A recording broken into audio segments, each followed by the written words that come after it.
just a little bit. The initial college football playoff rankings will be released tonight. I've got my thoughts on what that's going to look like. Sharif Ishak at 2:30, the other of our Tuesday staples, going to be with us to talk about the Saints and the Pelicans as well. None of you watched the Pelicans last night, I'm told, because Valley Sports can't get anything together. So tough scene, but Sharif was probably paying attention, so we'll get his thoughts coming up at 2:30. You know, to kick the show off today, I tell you all about this all the time. It's one of the things that I like to do in preparation for the show. It's one of the things that I think I do a little bit more than other folks on this station. I just like to dive deep into statistics at times. I know that oftentimes statistics play better in print than they do on radio. But often when I go digging for statistics, I've got a theory in my mind that I'm working towards. Sometimes I look it up and I go, well, that's dead wrong. And sometimes I start diving in and I go, oh, yeah, this tells that story. And this is one of those instances. I'm talking here about Alabama and what that program is today.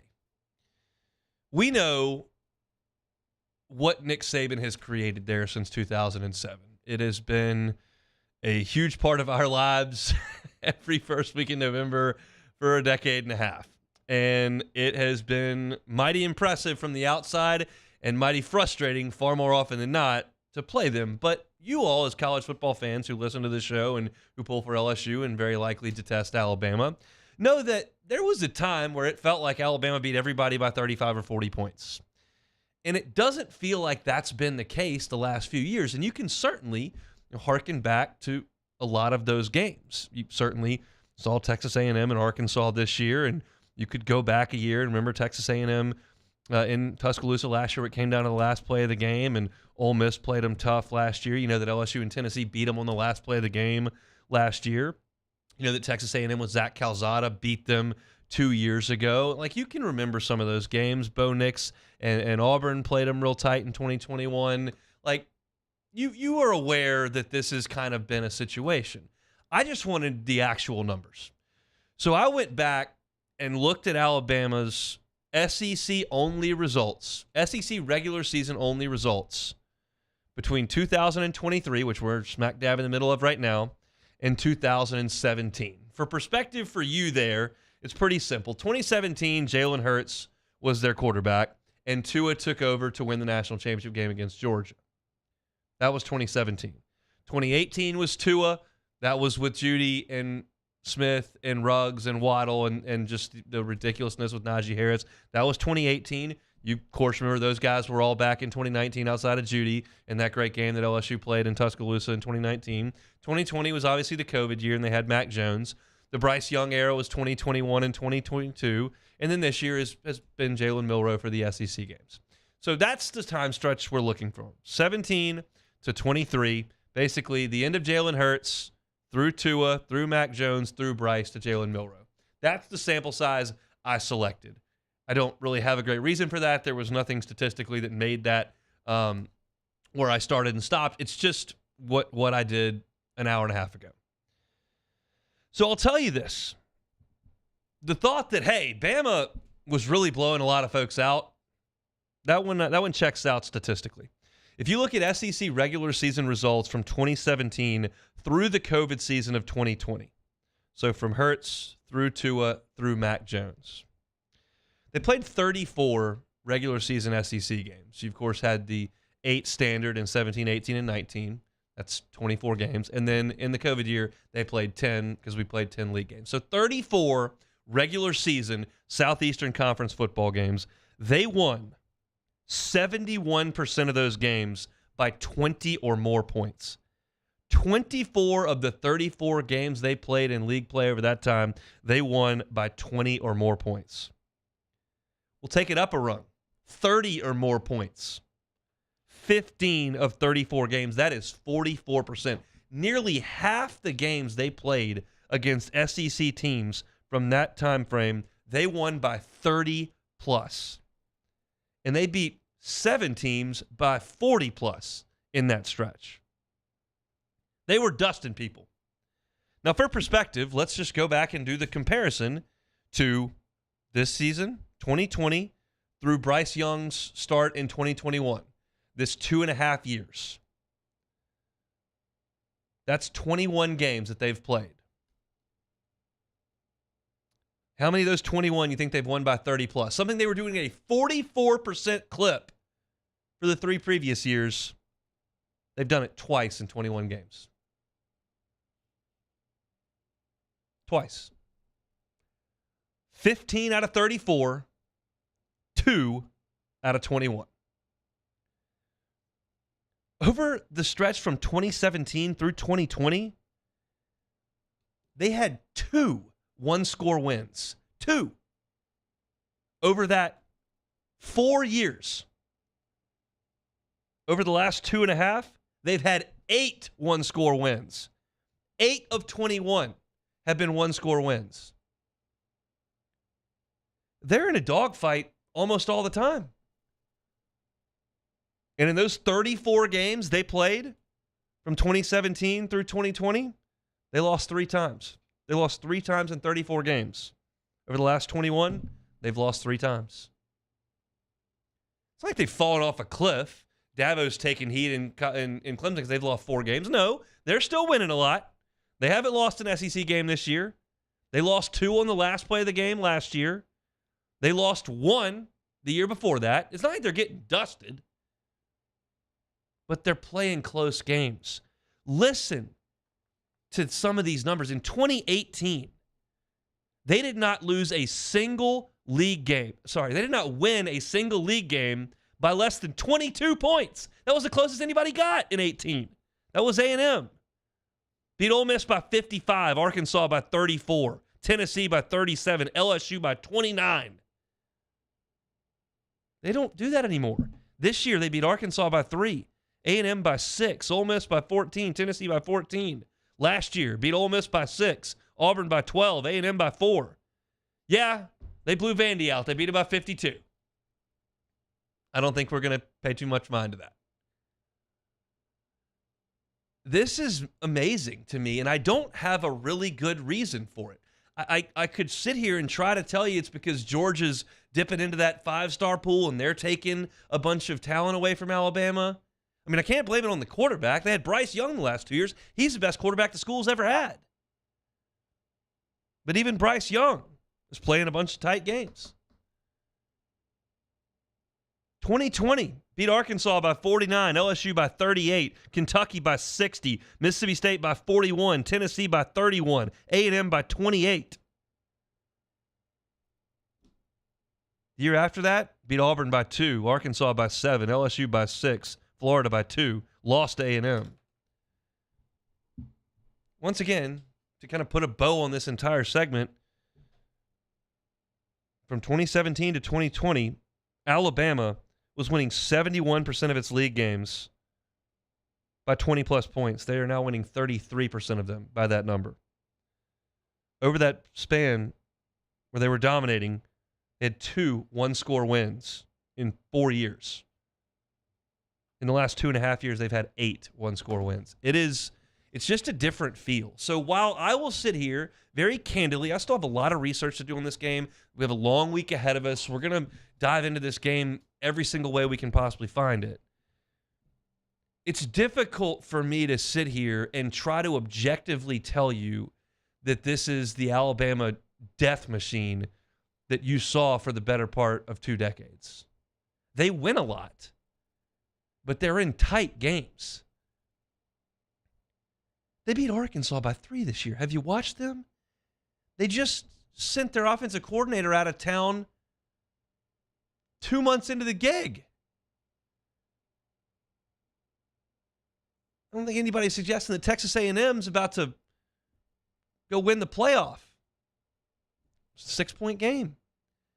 It's difficult for me to tell you that Alabama is just some juggernaut that LSU's going into. Yes, I'm petrified about LSU's lack of cornerback play. I wish Mekhi Wingo was healthy and playing. It troubles me that you're going to put that much pressure on your offense to go on the road and do some things. But this program doesn't come out of the tunnel, in my opinion, with that cloak of invincibility that they once had. So it's hard for me to sit here and tell you right now that I think LSU, even though they have a bad defense and are down a bunch of corners and don't have their best defensive linemen, they're going to go over there and lose by a couple of scores. Like, I don't see a lot here that tells me that's going to happen. I thought the numbers were fascinating. It's a story that we knew. It's something we've lived through. It's something that we've seen. You've paid attention. You know that they're kind of been in some tight games. But the numbers are fairly jarring. Let's just hope LSU gets into a one-score game in the fourth quarter in Bryant-Denny on Saturday, because guess what? You get into a one-score game, and I got Jaden Daniels and you got Jalen Milroe, I'll go play you.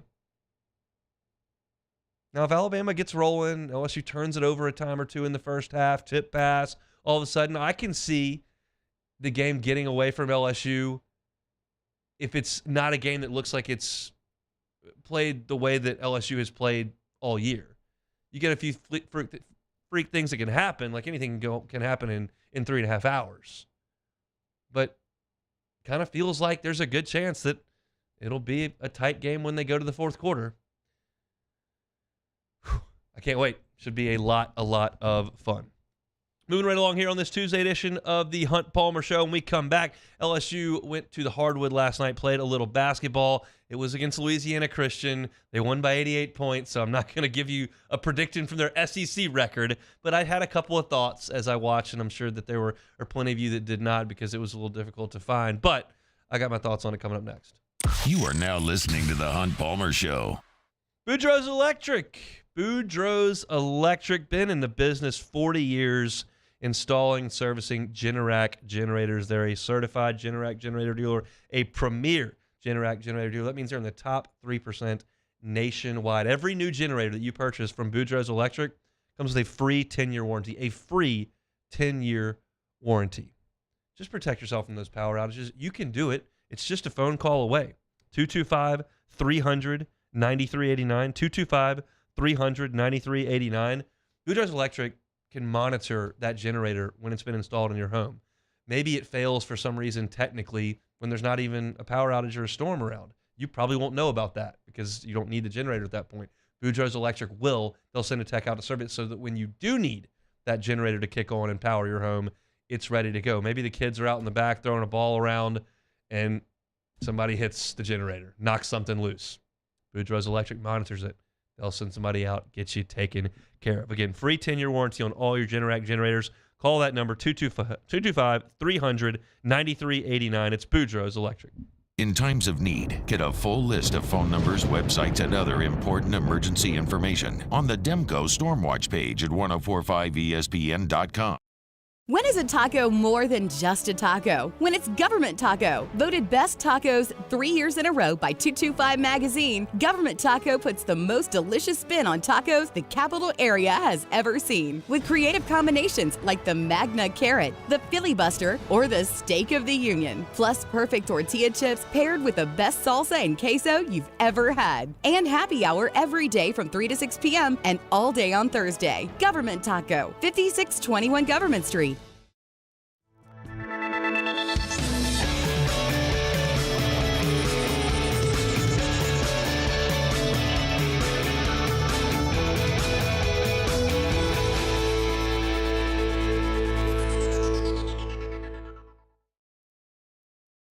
At Relief Windows, we're more than windows. We're windows, doors, hardy plank, and vinyl siding.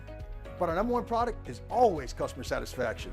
Visit us online at reliefwindows.com. Oh, by the way, we do shutters too. The importance of doing this Fortified program and offering it to people down here is, number one, the only real chance you're going to get to do this is when you put on a new roof or build new. And through companies like HUDCO, who's kind of leading the way in this thing, it's going to offer the customers a huge advantage in the insurance market and the price of their insurance. You know, we're not looking to make a fortune off fortifying. We're trying to give you a better product than our competitor at the moment. I'm trying to do something that he can. I'm trying to give you something better. So a lot of these insurance shops, you're getting a re-roof, you're only paying your deductible. Let's sit down and talk about the Fortified and let's see what it does to your insurance premium. You're getting a steal. Yeah. You're getting a brand new roof and a Fortified certificate for your deductible, essentially. I think we're rocking and rolling.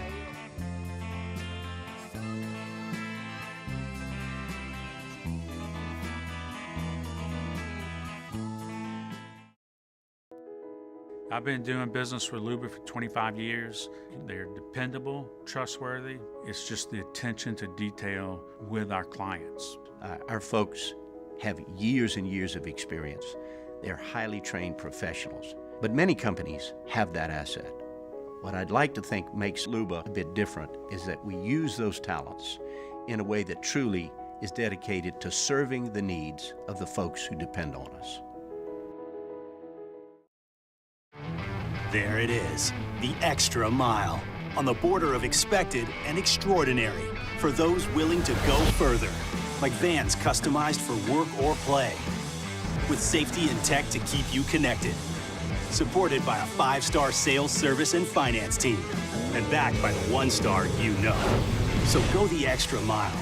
It's never crowded, because so Moscona inviting you to join us for Tuesday's AFR, powered by Sunshine, your hometown John Deere dealer in Louisiana. National College football writer Matt Fortuna is here. We'll chat with Sean Salisbury and film review with Matty Hudak, 3 to 6, 104.5 ESPN Baton Rouge.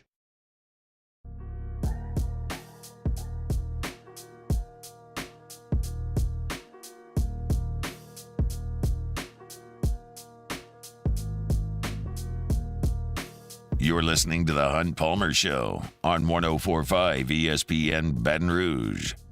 Glenn West with us in about 15 minutes. Covers the Tigers for Go 247. Just a reminder, I will be at Pluckers tonight for sports trivia. I know it's trick-or-treat night. I will have the kiddo, but guys, he goes to sleep at 7, and sports trivia is at 8:30. So I will make it out there. We're going to do some trick-or-treating around 5 o'clock, and then we'll get him to bed, and then I'll head on to Pluckers. So we'll be hanging out at Pluckers watching the World Series. I'm sure there's some college football on, and we'll be playing some sports trivia. So if you're looking for something to do this evening, come on out. Pluckers on Nicholson, sports trivia at 8:30. LSU played a basketball exhibition last night against Louisiana Christian. That's the former Louisiana College up there in Pine Mill. It's just not a fair game, but under any stretch of the imagination. So I'm not going to sit here and try to have big, sweeping, bold takes about what this team is going to be. You're looking at an LSU team that scored 66 points in both halves. Louisiana Christian scored 44 total. LSU won the game by 88 points. So there's not a ton you can draw, but there were a couple things that caught my eye. One is that Mike Williams III started the game. That's the freshman guard who was reasonably thought of recruit, but not someone I at all expected to be in the starting lineup. And I think that's where Jalen Cook likely fits in. If Jalen Cook's running the point, Carlos Stewart kind of plays his more traditional 2-guard, Jordan Wright down to the wing, and then Will Baker at the 5, Jalen Reed playing at the 4. So Williams kind of stepped in. He and Carlos Stewart shared point guard duties for a lot of the game. And so that's interesting to me. I did not expect that. I thought Williams was okay in the game. He didn't shoot it particularly great. He did have 7 assists. But, again, you can blow by. I'm not trying to be disparaging of Louisiana Christian. They would struggle with some high school teams, some good high school teams down here in South Louisiana. It's just the fact of the matter. So the fact that Williams started was interesting to me. I cannot dismiss LSU's three-point shooting in the game. This is an area where I figured they would be significantly improved. I still believe they'll be significantly improved. They were atrocious shooting the basketball from three-point range last year. You had Adam Miller, who had his significant struggles. You had a point guard come in from Murray State who transferred out in the middle of the season and bailed. Trey Hannibal's not a guy that's going to shoot the basketball from 3. KJ was pretty much your only three-point shooter with any consistency at all last year. But LSU in the game last night was excellent shooting the 3, and that's just shooting. I mean, yeah, you're going to get a lot easier shots against Louisiana Christian than you are against Kentucky, but you got to knock down the shots, and they did that at a ridiculous clip. They were 19 of 29 in the game from three-point range. That is 66% that LSU shot from 3. Imwani Wilkinson was 5 of 8 from 3, made a couple from the corner as we expect. Tyrell Ward, who was a very good spot-up shooter last year, shot it great, 5 of 7 from 3. Jordan Wright got out of the gate really, really quick, the Vanderbilt transfer, and knocked down a couple of deep threes early in the game. He was 4 of 7 in the ball game. They brought in the walk-on, Adam Bedayon, and he threw 3 threes in. He was 3 for 3 from three-point range late in the game. So I loved LSU's three-point shooting. You're not going to make 19 threes very often, but if you can stretch some defenses and knock down some shots, that's an easy way to create offense. I really enjoyed LSU's shooting. Did not love it from the free throw line. Jalen Reed was just 3 of 7 from the free throw line. He did draw a bunch of fouls, but he only converted on 3 of his 7 at the charity stripe. LSU was 15 of 23 in the game on free throws, and that's just 65%. So you shoot better from three-point range than free throw territory. Maybe it's a great sign because you're launching up a bunch of threes, but I'd like LSU to shoot the threes. The free throws just a little bit better. As I mentioned, with Jalen Cook being out, Mike Williams and Carlos Stewart handled most of the point guard duties. Carlos Stewart had 8 assists and Mike Williams had 7.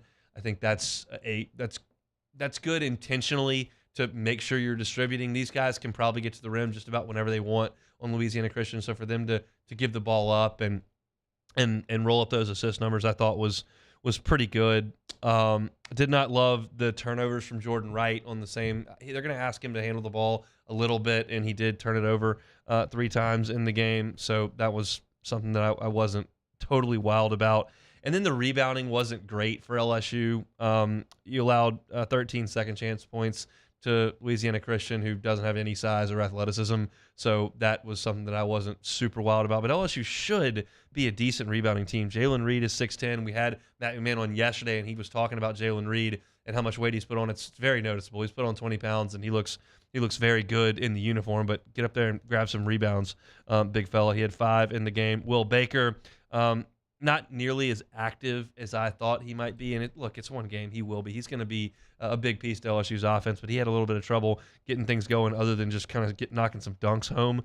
But, I mean, you look at LSU's size. Jalen Reed, 6'10". Will Baker's 7 feet tall. Jordan Wright, 6'6" on the wing. Tyrell Ward, 6'6" on the ring.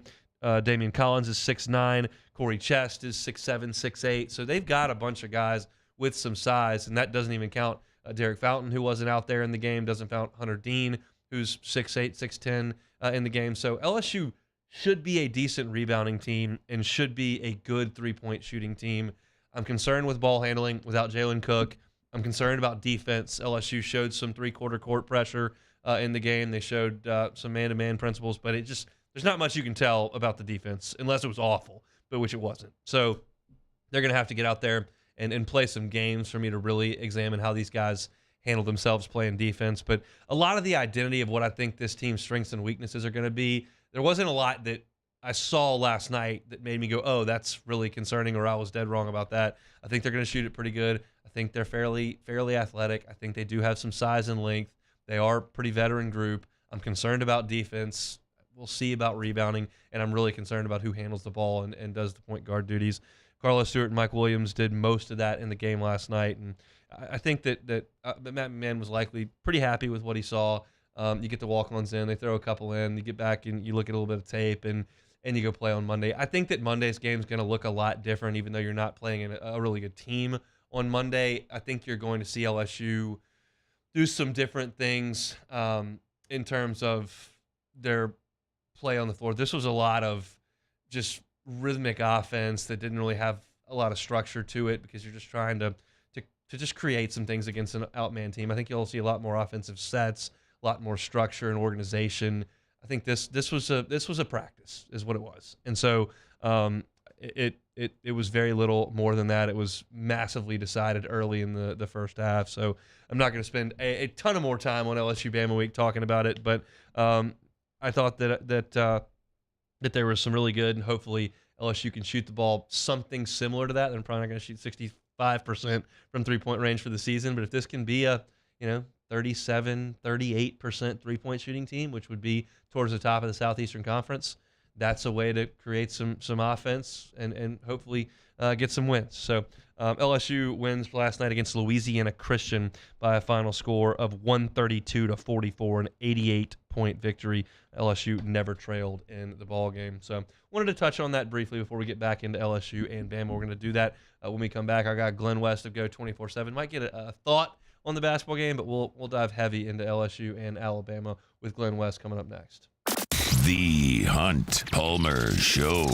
Probably a lot of candy in your future tonight if I had to guess. However, may I just offer up Jersey Mike's as an alternative to eating a bunch of candy? Highway 30 in Gonzales near the new Heritage Shopping Center. Stop on in for lunch. Grab one of their fantastic cold subs. Those delicious warm cheesesteaks. Man, those famous cheesesteaks is number 17. Grilled fresh to order, tender steak, peppers, onions, white American cheese. They warm it up right there on the griddle in front of you when you order it.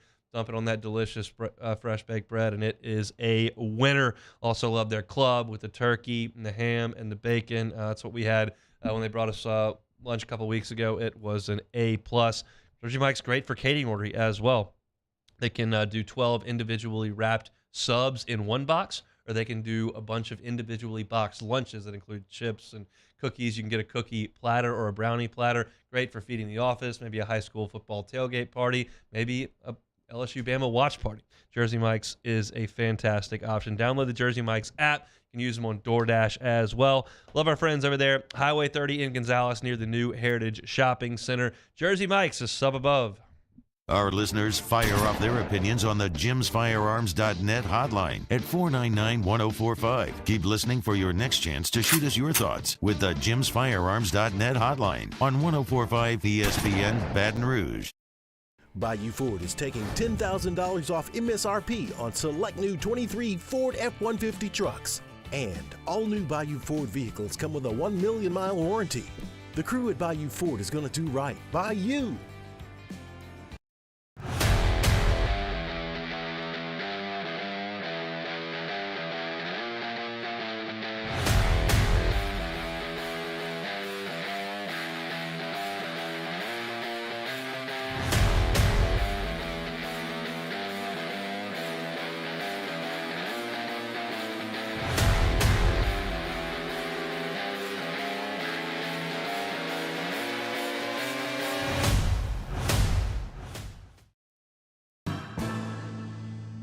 His name was King.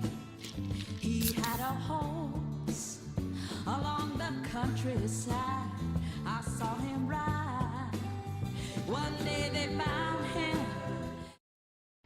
Bayou Chrysler Dodge Jeep Ram is celebrating Ram Power Days with $15,000 off MSRP on new 23 1500 trucks, $15,000 off, and a 1 million mile warranty. Plus, we'll pay your trade-off regardless of what you owe. The crew at Bayou Automotive is going to do right by you. Gulf Coast Office Products is a nationally recognized Savin office equipment dealer based right here in Louisiana. Over 100 employees strong, Gulf Coast has the boots on the ground to support all vertical markets from education, engineering, legal, and finance. With the latest in office technology from desktop to production segment units, Gulf Coast and Savin have the perfect fit for you. Call 225-756-2644. That's 756-2644 for Gulf Coast Office Products. Dylan Cruz here to tell you about Six Rings Baseball and Softball Camp. If you live on the North Shore and play ball, go to Six Rings Camps with former LSU assistant coach Dan Canaveri. His knowledge is second to none, and your child will improve and have fun doing it. Camps were held at Coquille Park and Six Rings Academy in Covington with 4 sessions over the summer. Full day and morning only sessions are available from ages 7 to 13. Go to sixringsbaseball.com or call 985-206-9096. Learn the game to love the game. Scooncha, fall in the air. Fall is right around the corner, which means fall fishing is, which means it's time for you to take your boat to the next level with front-to-back boat service in a bunch of different ways. You want a custom stair job, you can have a ton of fun out there on the water. They can do that. What about a spot lock trolling motor? So you stay right where you need to in casting lines. Or sonar that's let you see the fish under the water before you cast. All of your maintenance needs as well. For 38 years, they've been at it and will continue to do so. The Sherman family of front-to-back boat service. There it is, the extra mile, on the border of expected and extraordinary, for those willing to go further. For a Wednesday edition of Off the Bench, as Matt Flynn joins the show for a full hour of flestering, I think. Plus, we talk Saints, and we continue to preview LSU versus Alabama in Tuscaloosa. Off the Bench, 7 to 10 a.m., 104.5 ESPN Baton Rouge.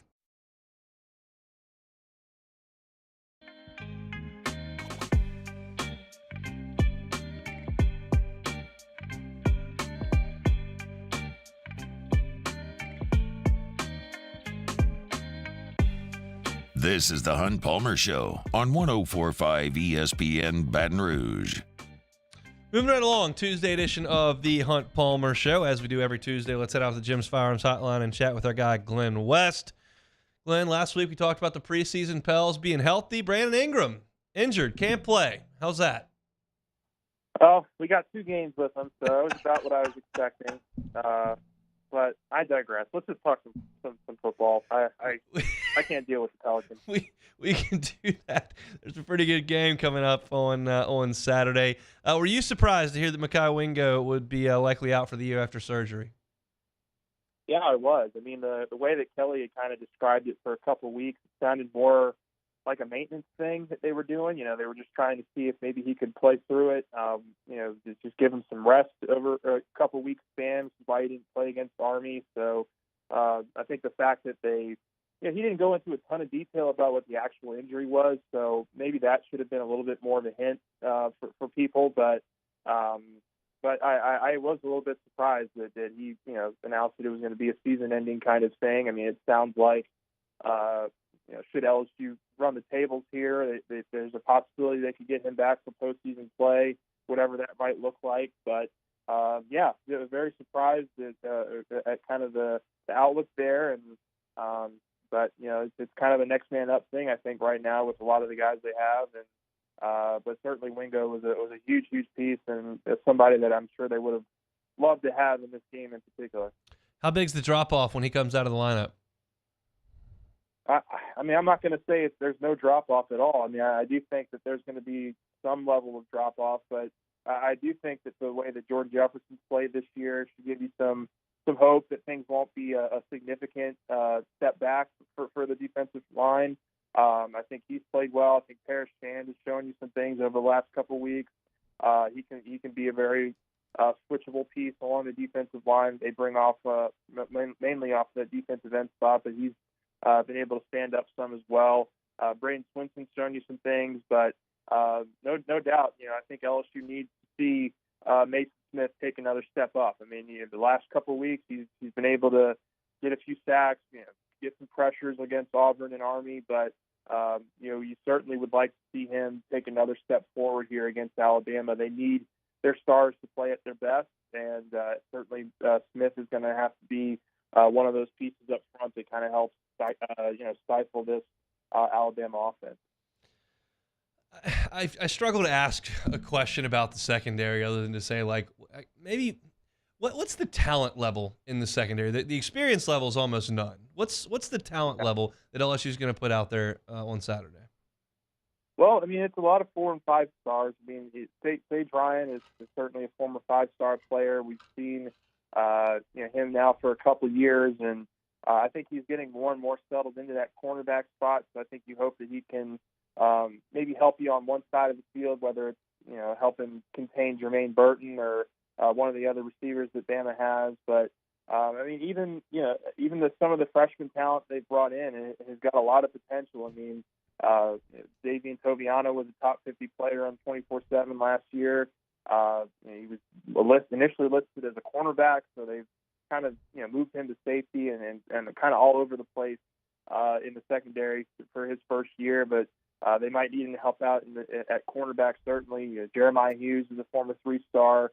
Ashton Stantz, I think, is playing at a higher level than his 3-star ranking would suggest. So, they have some talent back there. I think, in particular, you're probably going to be looking at mostly, I would imagine that Stantz gets the start opposite of Sage Ryan at the other outside corners position. But, they're going to be a heavy rotation there. I mean, Terrence Walsh is a former 4-star. Obviously, the big thing here for these guys is just going to be able to tackle. I think far less from a coverage standpoint. If they can just finish off plays, even if they give up some big plays, if they're able to wrap up and tackle and not keep kind of keep the big plays at bay. I think once this field shortens, that's when LSU is really going to have to win this game. If you can hold Alabama's offense to field goals instead of touchdowns, it gives your offense a lot better opportunity to kind of make a go at this and see if you can't win in Tuscaloosa. Do you think if you got Brian Kelly off to the side and had some truth serum that you said, hey, would you if I told you your defense is going to hold them to 30, Bama's going to score 30 on Saturday, you think he would be okay with that? I think he would. I mean, I do think that there's some give and push. There's some give and push there because this offense is going to be facing one of their toughest, stiffest opponents of the season in Alabama this weekend. But I think 30 points is very reasonable. I think Coach Kelly would take that in a heartbeat because the way that this offense is generating, this LSU offense is operating right now.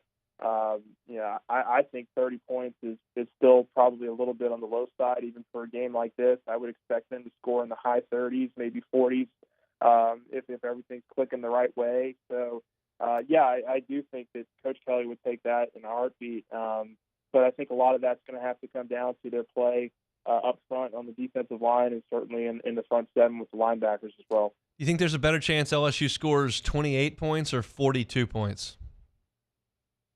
Oh, I mean, look, you're looking at this kind of from a perspective that you've seen this offense just be so dynamic for the last 7 weeks that it's hard to say that they'll score under 30. I mean, I do think that it's a little bit more likely they get to 40, 42 points. But like I said, this is going to be one of the stiffer defenses that they face all season long. I don't know that they've allowed an opponent to go over 30 points yet this season. So it's going to be a little bit of a challenge, but I think we've tried to steer clear of the 2019 comparisons, but just like in 2019, it really feels like until you see it happen, until you see a defense really kind of stifle this offense, that you're going to believe it until you see it, until you don't see it. And I think that's just kind of the case that we're in right now. Texas got him for 34, but nobody else has climbed that mountain against Alabama thus far. The other really good defense that LSU played was Florida State, who slowed them down significantly in the second half. LSU really, really struggled to run the ball in that game. Do you think their running game is better today than it was then? Yeah, absolutely. I mean, they didn't have Logan Diggs for that game. Caleb Jackson really hadn't had a whole lot of opportunities in that game either. I think those two are kind of really your leaders right now in that running back room. I really like the fact that they only gave Logan Diggs 6 carries a couple weeks ago against Army. It gives him the opportunity now to be really, really well rested up and to kind of handle a bigger workload against Alabama. And then the other part is I think your offensive line is starting to play a lot better. I think the biggest thing with the Florida State game was it was just a lot of self-inflicted wounds, a lot of mistakes that I think this offense really learned from and has been able to grow from. But again, Florida State did make some of those plays. This is going to be probably the best defense they've faced since Florida State, so it'll be interesting to see how the offense responds and how they kind of handle really what's going to be a really tough road environment and against a bunch of 4- and 5-star talent that Alabama has on the defensive side of the ball. Y'all follow recruiting really closely over there at Go 24/7. How big a deal is this game from that perspective? Yeah, I did a piece on that yesterday, actually, and I think it could have a pretty significant impact. I mean, if you win this game, that's 2 years in a row now that you've been able to play the Alabama team, and obviously that's been a bugaboo. If you look back at the 15 years that Nick Saban's been there, and hadn't always been that consistent for LSU. But the only team to really beat Saban twice in a row has been LSU the last 15 years while he's been at Bama. So I like the fact that you're able to make that pitch from a recruiting perspective, that you can tell these prospects, hey, we're not far behind these guys right now. In fact, we're being able to beat them on a pretty semi-regular basis. I think the gap could certainly close, particularly in Louisiana, when you're trying to keep a lot of these homegrown talented players over the next couple cycles in 2025, 2026. So that I think that the future, the long-term future of recruiting is where you can really maybe see the impact as opposed to the 2024 class where you have really already 26 commits. You're trying to flip a couple guys here before the end of the cycle. But really, I think those 2025 and 2026 recruits are going to be watching closely. I mean, if I'm Bryce Underwood, for example, up in Michigan right now, and I'm watching Jane Daniels go into Tuscaloosa and hang another 400 yards of offense up on a really well-coached Bama defense, then that's going to make an impact to me. And I think that a lot of recruits are kind of in a similar boat there. Recruiting and just big picture in total, what would a third loss of the season mean and a second loss in league play? Yeah, I mean, it'd be pretty devastating. I mean, I don't know that you could really. I mean, you probably aren't punching your ticket to Atlanta in that case. You're not looking at a New Year's Six bowl in all likelihood. So yeah, I mean, look, it'd be a bit of a bitter pill to swallow. I mean, I think coming in, a lot of people said maybe the floor was going to be 9-3. So if you're able to run the tables after this game, I guess maybe you can still kind of have a positive outlook on this season to some degree. But if you're a 9-3 team and you know the offense, let me just put it this way: if the offense continues to play like this, and you're still a 9-3 team, then I think you can probably have a little bit more of a sour feelings on this season, because this has been a pretty historic offense we've been watching now for 2 months, and you know if this was going to wind up being a 3-loss team, it definitely would feel like an opportunity wasted if you find yourself at 3 losses. How does the game go in your estimation? I haven't really put in a prediction yet. I am super concerned about the secondary. You know, I just it's really going to come down to, can LSU get some stops in the red zone? Can they hold them to field goals in the red zone? And can this defensive line get enough pressure to get off the field a couple times? I mean, I think the offense is going to do its thing. I think you're looking anywhere between 35 and 40 points for the offense, but I have some real concerns about the defense and just a lot of the young and experienced that you just haven't seen a whole lot of yet for this game. So this is the most important game of the year, and you're going to be relying on a bunch of new guys that haven't had a whole ton of experience on the field yet to get it done for you. So it'll be a learning experience, I think, for everyone watching, and I'll be interested to see how it goes. Any thoughts on what you saw in the PMAC last night at all? You know, not really. I mean, it's kind of hard when a team wins by 86 points in a scrimmage like that. But you know, look, LSU had 37 assists on 49 made baskets, so they were moving the ball well offensively. Mike Williams seems to be a lead ball handler for this group, should they not have Jalen Cook this season. So I think that was probably the biggest takeaway, is that he looked pretty comfortable, the freshman Mike Williams, from a guard standpoint. But they didn't have Derek Fountain last night. He's dealing with a little bit of an upset stomach, and then they didn't have Trey Hannibal either, who was also out with an illness. So until we see all these guys on the court together at the same time, it's going to be hard to take any sweeping takeaways for their season coming up here. Back to football. We'll talk next week. Enjoy the game on Saturday, Glenn. Thanks. All right. Thanks, Don. Appreciate it. Glenn West, Go 24/7. He's their senior writer over there for all your team coverage as well as recruiting. Go 24/7. They do an awesome job. Glenn with us every single Tuesday. All right, I've made my thoughts on coaches' shows pretty clear. We'll dive into what happened in Clemson last night, which was pretty wild. That's next. You are now listening to The Hunt Palmer Show. One Bath and Closets. OneBathAndClosets.com is the website. David Duvall and his team, 30 years in the game, redesigning and remodeling bathrooms and closets. If you're digging in the closet every single morning and you don't have enough room and it's dark in there and there's shoes all over the place and suitcases crammed places, and just simplify, declutter. Let David Duvall and his team come in and customize a closet to your exact needs. It may not be a great time to move because you got a great interest rate. Well, you can still upgrade things. And the closet can be one of the places that you do it. David Duvall will come in. He'll give you a questionnaire. He'll understand what you have, how many pair of shoes you got, how many suits we're trying to hang up, what are we trying to deal with in terms of space. And once he's got all that information, he can put together a customized closet for you that, one, is going to function wonderfully for you, and two, is going to look fantastic as well. Go to the website, onebathandclosets.com. Look at the pictures of their great work. Check out the testimonials from their satisfied customers, and click that button for the free consultation at One Bath and Closets, onebathandclosets.com. In times of need, get a full list of phone numbers, websites, and other important emergency information on the Demco Stormwatch page at 1045ESPN.com.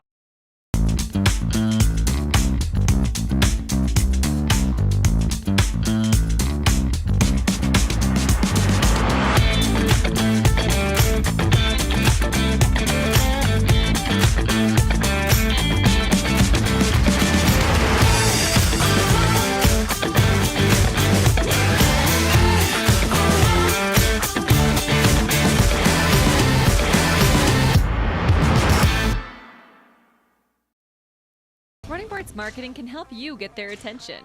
Imagine your brand's message on a giant LED billboard truck that can't be skipped and is nearly impossible to ignore.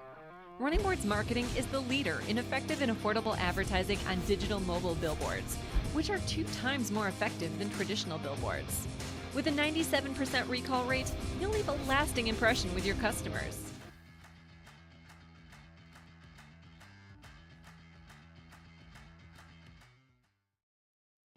Bayou Chrysler Dodge Jeep Ram is celebrating Ram Power Days with $15,000 off MSRP on new 23 1500 trucks, $15,000 off, and a 1 million mile warranty. Plus, we'll pay your trade-off regardless of what you owe. The crew at Bayou Automotive is going to do right by you. It was a humid day, barefoot children play, looking for that summer shade. Time just slips away. Oh, Louisiana, some kind of hold on me. Like cypress stumps, your roots are planted deep inside of me.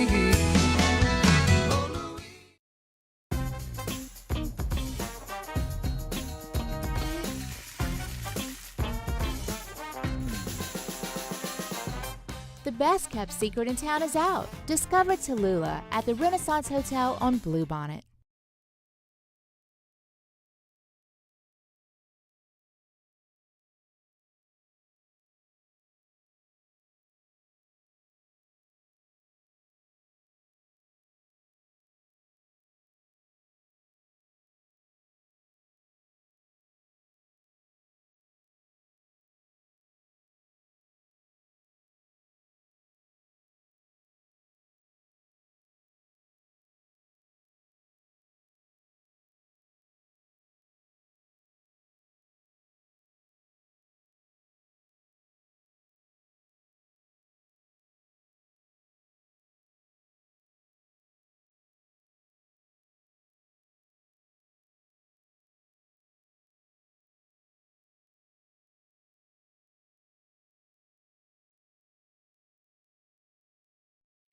Join us for the Wednesday edition of Live at Lunch from Roca Pizzeria on Government Street in Mid-City.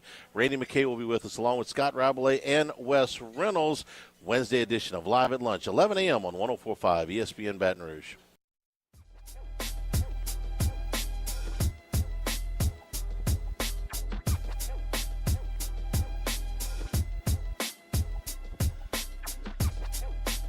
You're listening to The Hunt Palmer Show on 104.5 ESPN Baton Rouge.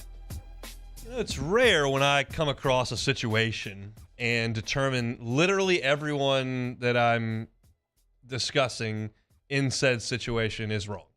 That's rare. Usually somebody's right and somebody's wrong.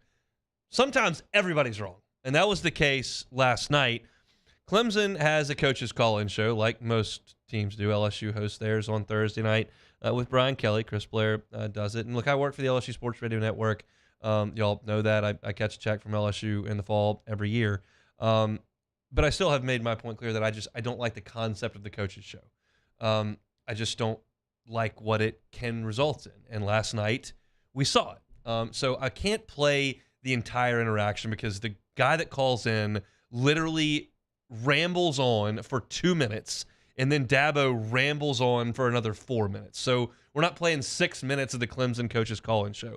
But I did think, instead of me paraphrasing what was said, I'll give you a little bit of color as to what the tone of the conversation sounded like. So what you'll hear here is the very end of the caller who has berated Dabo pretty good for 2 minutes, and then Dabo's response, which is just about as pointed as well. So here is a call-in to the Clemson call-in show. So I'm curious, why are we paying you $11.5 million to go 4-4? And it's not just this year. It's been, just the refusal to accept. All right. What's this guy's name? Tyler. Hey, Tyler. I've listened to enough of you, Tyler. Listen, you can have all your opinions that you want. All right. I don't know how old you are. Don't really care. Is this a bad year? Yeah.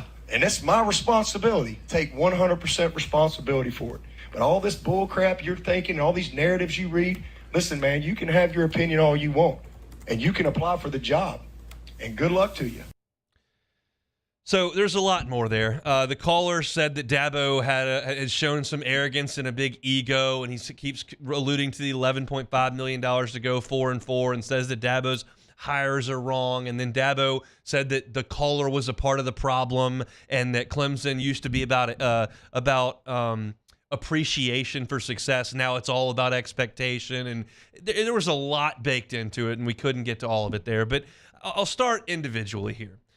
The call-in shows, y'all know my position on it. I just don't like that you give a fan an opportunity to knock back 6 cold pops, dial up the coach, and say, hey, you're terrible at your job. You should be fired. Why are you so awful at this? I think that's stupid. I think it puts the coach in a goofy spot where he's got to deal with all that, and I don't like it. It's great if the 9-year-old girl on her birthday wants to ask the coach a question and everybody sings happy birthday.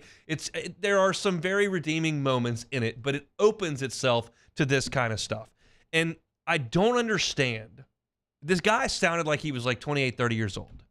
And we live in this society where everyone just cannot wait to get on Twitter and throw barbs at players that fumble and coaches that screw up and players that decommit from their school or transfer. You got to get to Twitter and you got to light them up. You got to go on a call-in show and tell the coach you're not doing a good enough job, and then have the audacity to say we're paying you $11.5 million. Where did that check come from out of your account?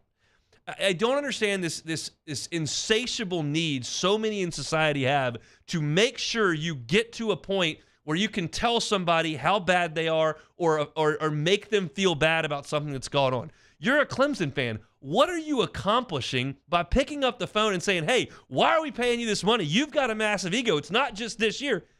What is that? What do you get out of that? One, he sounded like an absolute dope. He just rambled on, couldn't close a point, and Dabo finally had to cut him off. So the caller, I think, is way in the wrong as well, and Dabo handled it terribly. All you got to do is let this doofus go on for 2 minutes, and then he'll stop and say, Tyler, I appreciate the phone call. I understand we've got to do a better job. We've done a really good job here at Clemson. We've won 2 national championships. We've played for a couple more.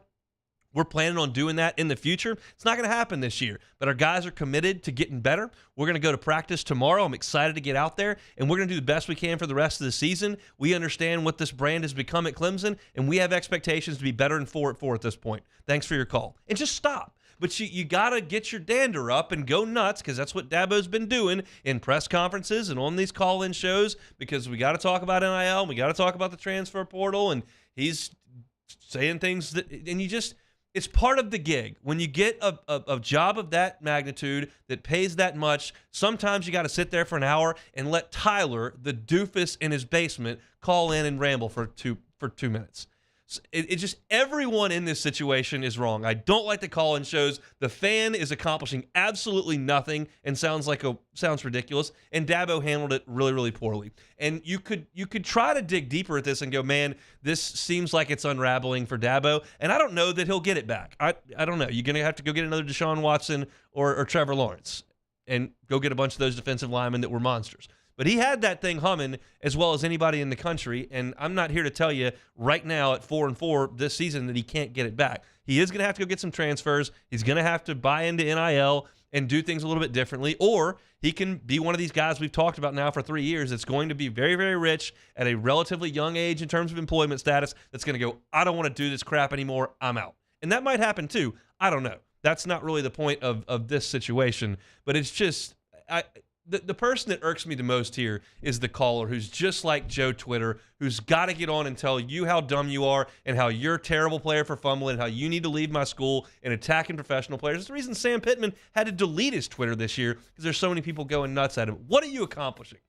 Support your team and don't call into the coach's show. Let him go coach the team. I can't say enough bad things about that interaction last night. It was just absolutely awful. And that's it for hour number 1 here on this Tuesday edition of the Hunt Palmer Show. We got a lot to get to in hour number 2. Of course, have Sharif Ishak talking about the Saints. When we come back after Sports Center, going to get some really good vibes going. That's next.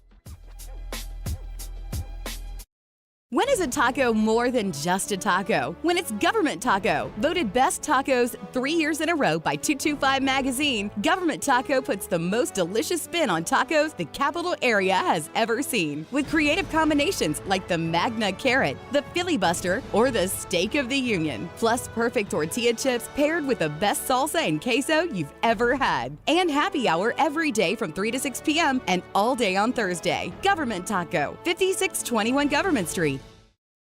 Gulf Coast Bank and Trust is giving our customers the power to bank anywhere, anytime during this challenging event. And we're right there with you. Our mobile banking app is a smart way to manage your money and time.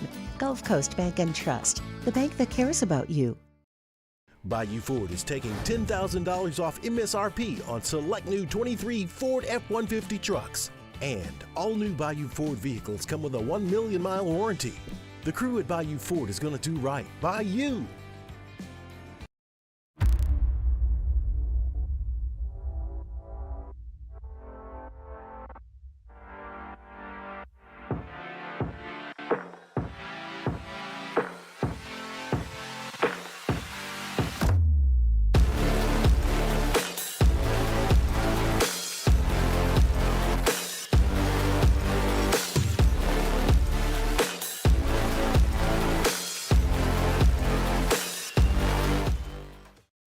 Electricity is all around us, and our families depend on it. Every day is sparked by the power of a cold drink or a warm meal, a movie night, and a comforting light at the end of a dark hallway. From sunrise to sunset, playtime to bedtime, our team is ready to take care of your electrical needs. Even in the case of an after-hours emergency, the light in your life shines brighter with Mr. Electric. I've been doing business with Luba for 25 years. They're dependable, trustworthy. It's just the attention to detail with our clients. Our folks have years and years of experience. They're highly trained professionals. But many companies have that asset. What I'd like to think makes Luba a bit different is that we use those talents in a way that truly is dedicated to serving the needs of the folks who depend on us. Gulf Coast Office Products is a nationally recognized Savin office equipment dealer based right here in Louisiana. Over 100 employees strong, Gulf Coast has the boots on the ground to support all vertical markets from education, engineering, legal, and finance. With the latest in office technology from desktop to production segment units, Gulf Coast and Savin have the perfect fit for you. Call 225-756-2644. That's 756-2644 for Gulf Coast Office Products. Dylan Cruz here to tell you about Six Rings Baseball and Softball Camp. If you live on the North Shore and play ball, go to Six Rings Camps with former LSU assistant coach Dan Canaveri. His knowledge is second to none, and your child will improve and have fun doing it. Camps were held at Coquille Park and Six Rings Academy in Covington with 4 sessions over the summer. Full day and morning only sessions are available from ages 7 to 13. Go to sixringsbaseball.com or call 985-206-9096. Learn the game to love the game. Scooncha, fall in the air. Fall is right around the corner, which means fall fishing is, which means it's time for you to take your boat to the next level with front-to-back boat service in a bunch of different ways. You want a custom stair job, you can have a ton of fun out there on the water. They can do that. What about a spot lock trolling motor? So you stay right where you need to in casting lines. Or sonar that's let you see the fish under the water before you cast. All of your maintenance needs as well. For 38 years, they've been at it and will continue to do so. The Sherman family of front-to-back boat service.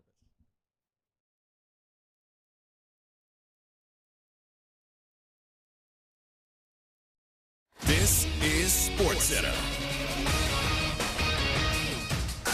I'm Christine Lisi. Breaking news, defensive end Chase Young heading to one of the NFL's best on this trade deadline day. Commanders sending the former second overall pick to the 49ers for a third-round pick. Washington today also traded defensive end Montez Sweat to Chicago for a 2024 second-rounder. Vikings acquiring quarterback Josh Dobbs and a conditional 7th-round pick from the Cardinals for a 6th-rounder, reports ESPN's Adam Schefter. Minnesota addressing the season-ending injury to Kirk Cousins. James Harden is Hollywood-bound, just like he requested, according to ESPN's Adrian Wojnarowski. Wisnowski. The 76ers sending the guard to the Clippers along with 2 other players. 4 players, 4 draft picks on the way to Philadelphia. The Sixers in a good spot after this deal, believes ESPN's Tim Legler. I know right now Philadelphia is in a better place, and this, to me, makes them more likely to actually give Boston or Milwaukee, a legitimate series if they get into a second-round best-of-7. I think Philly's the 3rd best team in the Eastern Conference. Tim Legler on Unsportsmanlike. Injured Suns guard Devin Booker out a 3rd straight game tonight against the Spurs with an ankle injury. Think O'Reilly Auto Parts for all your car care needs. They're close, convenient, and have the parts you need fast, along with excellent customer service from professional parts people you can trust. Stop by your local O'Reilly Auto Parts today or visit O'ReillyAuto.com. Ladies and gentlemen, may I direct your attention to something quite extraordinary? Now, the Hunt Palmer Show. The Hunt Palmer Show on 104.5 ESPN Baton Rouge. Live from the Mercedes-Benz of Baton Rouge studios. This is Hunt Palmer. Hour number 2, Tuesday edition of the Hunt Palmer Show. 104.5 ESPN Baton Rouge. Happy Halloween to those of you out there. Some candy tonight. I don't know if the Myers man can eat much candy. Eat some cookies sometimes. We'll see. He's not going to wear his costume either. We'll talk about that later on in the hour. I'll be at Pluckers tonight. Sports trivia 8:30. Even though it is trick or treating night, we'll be out there at 8:30 watching some World Series, playing some sports trivia. Very much looking forward to getting out there to Pluckers. Sharif Ishak will be with us in 30 minutes talking about the Pels. This has been a crazy rivalry between LSU and Alabama. I said the Auburn week that there has not been a more storied rivalry over the last 30 years than LSU and Auburn, and that's true because of all the crazy events that happened in that series. There has not been a more heated rivalry over the last 15 years in LSU's situation than Alabama. There has not been a more significant rivalry to LSU than Alabama over the last 15 years. And Alabama, no question, has gotten the upper hand of that over the Nick Saban era. They've gotten the upper hand over everyone. Clemson's the only one who can kind of look at them and go, hey, we held our own there. Everybody else took their lumps. But LSU punched back as well as anybody in the Southeastern Conference and did have their moments. And what I wanted to do today as we ease into Bama week, we're not going to get too deep into X's and O's today, not too deep into what is going to happen on Saturday. And I just wanted to get some good vibes rolling here in Baton Rouge. So we're going to take a little trip down memory lane here in the Saban era and just kind of relive some of the great moments between LSU and Alabama. I've been fortunate to attend a number of these games, and man, we'll remember all of them because they were all so impactful. In this era of the Southeastern Conference, you could not accomplish what you wanted to accomplish at LSU without beating Alabama. Texas A&M found that out in 2020. They had one of the best seasons they've ever had in the history of their school. They got dusted by Alabama, which means they couldn't play for the Southeastern Conference Championship, and they couldn't play for the National Championship. That's the rule that has basically been set in this league, the SEC West, and that still holds true this weekend for LSU. Now, moving into next year, there is no SEC West. There is no SEC East. You just got to go win some games. So it changes the dynamics a little bit, and it's not going to feel exactly the same. But it's felt the same way for 15 years around here. You don't beat Alabama, your goals are pretty much out the window. And so let's look back at some of those wins over Alabama where LSU was able to get some wins and achieve a few things. Look, back in 2007, I was in Tuscaloosa, literally on the top row of the upper deck. I had my back against the wall. The top row of the upper deck in Bryant-Denny. And LSU went to Tuscaloosa as one of the top 5 teams in the country. It was Nick Saban's first year. It was a team that had already suffered a couple of losses. And LSU was a significant favorite to win the game. And we always talk about 2007. Oh, my God, the Florida game. LSU went for 5 fourth downs. Oh, my God, the Auburn game, Flynn to Bird, the 2 triple overtime losses. What you don't always talk about, or at least I don't, is how dicey things got in Tuscaloosa. In fact, LSU, with under 3 minutes to go, had to convert a third down, Flynn to Doucette for a touchdown to tie the game. Alabama got the ball back, and with 1:52 left in the game, Bama had a 3rd and 12 from their own 29, and Bo Pelini said, hey, Chad Jones, let's go. 4 seconds on the play clock. They just do get it snapped. Blitz coming. John Parker Wilson fumble. LSU has recovered at the 2-yard line. Curtis Taylor recovers it. Chad Jones, number 3, got in on John Parker Wilson. Hester is the deep back in the I. Jacob Hester dives over, touchdown. I mean, you're trailing that game with 3 minutes to go. Doucette on a 4th down touchdown. Chad Jones with a huge strip sack that rolls all the way down to the 2, and LSU cashes it in. Our morning show host punches it in, and LSU wins at 41-34. There was 2010 in Tiger Stadium. That was my senior year at LSU. Alabama was number 3 in the country. Coming to play number 6 LSU here in Baton Rouge. And LSU trailed in the first half at halftime 7-3. Could not move the ball at all. Just no offensive ability in that game whatsoever. Came out in the third quarter, and it wasn't a ton better for the first 7 minutes. But with 8 minutes and 30 seconds to go in the third quarter, LSU finally struck with a big play. First down from the 25, corner blitz. Jefferson pounded. Whoa, he's got a man open. This is Ruben Randall in a foot race. Down the sidelines. Touchdown, Louisiana State University. That is the first touchdown pass thrown by Jordan Jefferson since they defeated North Carolina Game 1, 2010. You heard that right. That's a November game. Jordan Jefferson hadn't thrown a touchdown since the North Carolina game to open. They hadn't moved the ball for 2.5 quarters, and bang, 70-plus to Ruben Randall, and Mark Barron could not run him down. At this point, Bama is Bama. In 2007, Bama wasn't Bama. They were Bama at this point. You knew that was going to be a heavyweight fight, and it was. And Alabama retook the lead. It was 14-13 tied with 9 minutes and 51 seconds to go, and LSU had 4th and 1 from the Bama 25. Les could kick a field goal there. You've got a quality field goal kicker to try to take a lead with 9 minutes and 51 seconds to go, but instead they sent the offense out for a 4th and 1 play from inside Bama territory. Ridley, the running back. Caught, Ridley, reverse. Here comes the left side. D'Angelo Peterson inside the 5, out of bounds, 1st and goal. Let's try Ridley again. Spins and scores. Touchdown, Louisiana State University.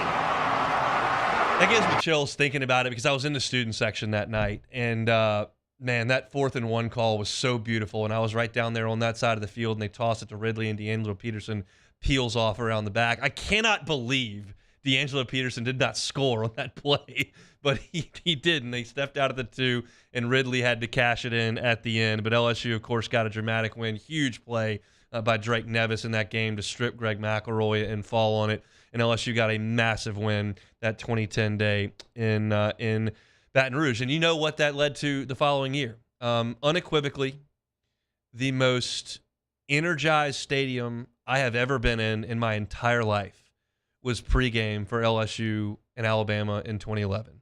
LSU and Alabama in 2012 was great, but LSU had already lost in 2012. It didn't quite have the revenge factor for us was still there, and if you were there that night, you know. But this was the biggest game I've ever seen in the regular season with those 2 undefeated teams. And I'll never forget being in the stadium that night in Tuscaloosa. I was covering the game. I was in the press box. I was down on the field for overtime. And look, I thought, what play is best to grab from a defensive battle like the one we saw with just 100,000 pros on the field that night? And I thought, man, 6'6", just over 11 minutes to go, fourth quarter. Bama's got the ball. They are driving. Trent Richardson busts a big run. Bryant Denny was about to come undone at the seams. They're down to the LSU 28-yard line, and Nick Saban just flat got cute, and it created one of the better memories in LSU football history. A.J. McCarron way down here. Yep. He can throw. Hayes puts it up. Has to wait on it. Got it. Michael Williams. And Mike, which way? Which way? Intercepted. Oh, no. Eric Reed. I thought sure that Williams had it. After further review, the ruling on the field is confirmed. Interception, first down. Fourth quarter turnovers. You can hear the if that crowd. ball's out there. I'll tell you my perspective from that play. I was in the press box for that play. And Marquise Mays, who's a wide receiver, drops back to throw it. And when he let the ball go, Williams was 10 to 12 yards clear of anybody in purple and gold. So the play worked from a design perspective. Unfortunately, Marquise Mays was playing on a bum ankle, and he's a wide receiver, so he can't really throw. And he left it hanging, and Eric Reed is a better athlete than that tight end, and he just went and made the play. An absolutely unbelievable play, because if he doesn't make that, LSU loses. That Alabama's going to score from the 1-yard line, and that game's over. LSU wasn't going to score a touchdown that night. And so to make that play in that spot was truly unbelievable. And then the LSU defense in overtime rises to the occasion, gets the sack, knocks Bama back into deep field goal range. They bring Foster out. He can't make it, and it sets up Drew Alamo to win the game. Again, it's going to be Crapel, wing, and the kicker, Drew Alamo.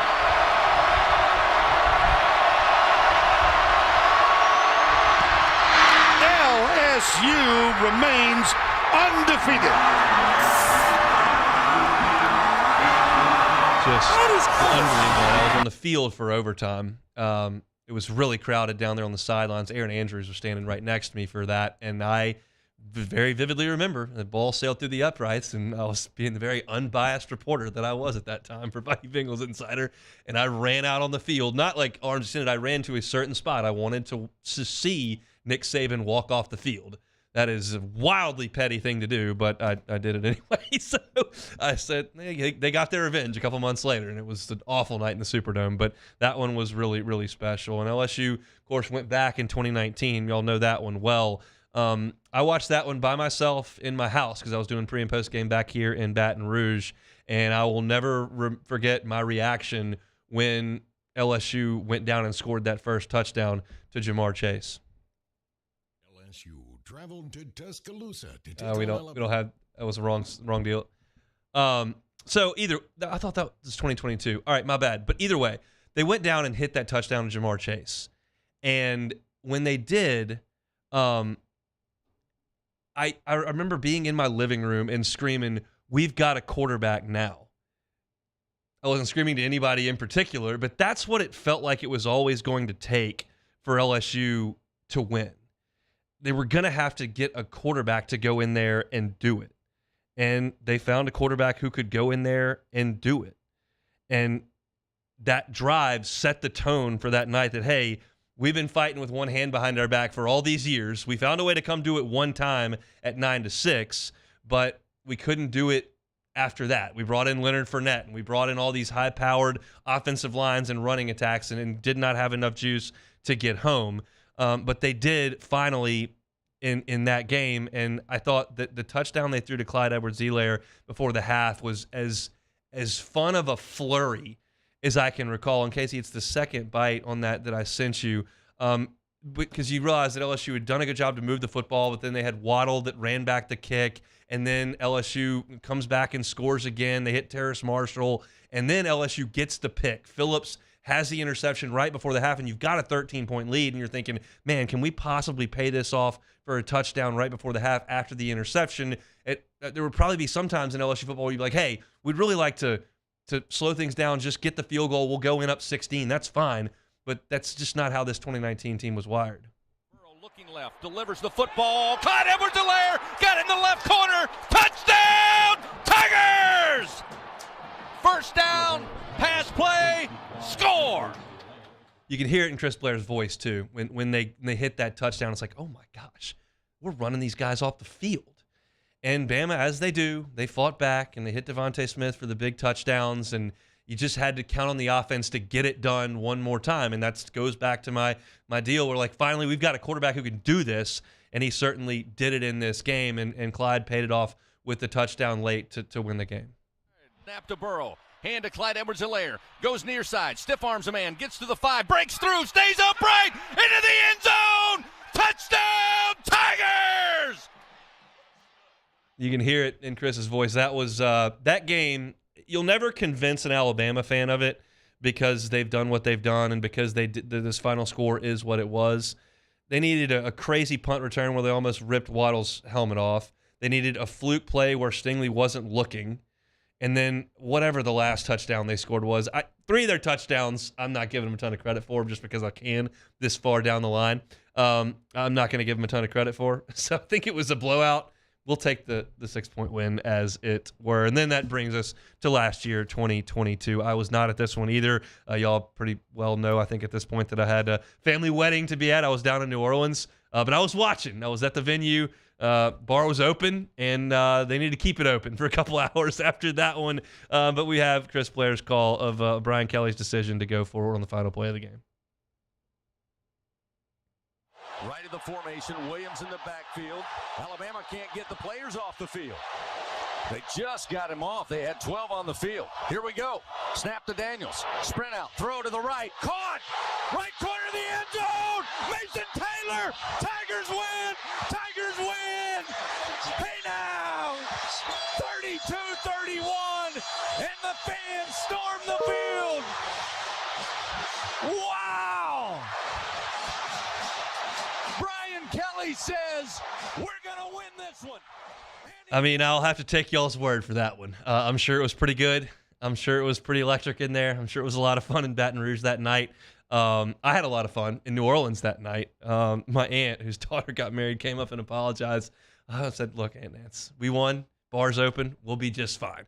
But that's just a little trip down memory lane. Of course, I could toss the Superdome in January of 2012 in there. I could toss in the game in November of 2012 with the screen to Yeldon.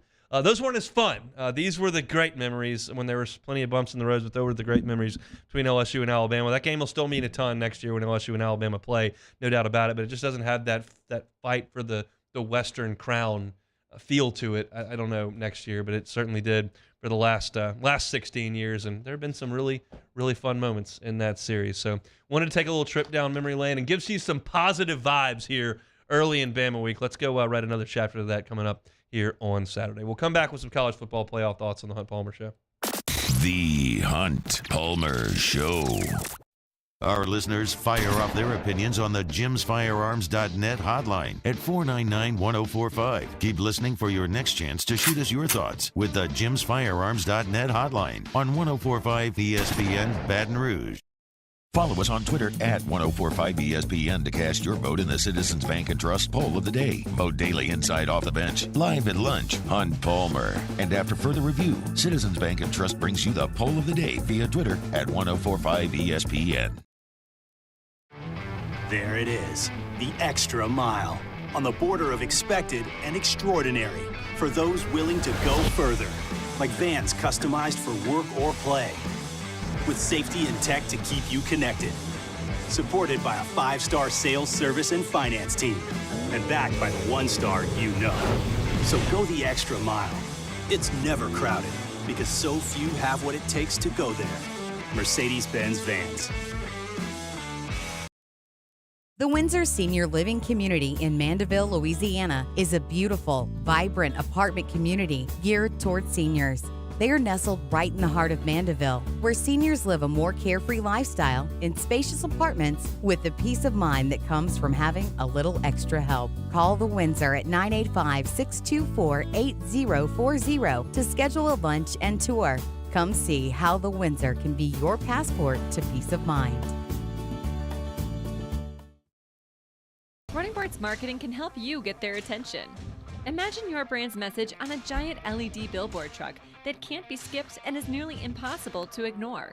Running Boards Marketing is the leader in effective and affordable advertising on digital mobile billboards, which are 2 times more effective than traditional billboards.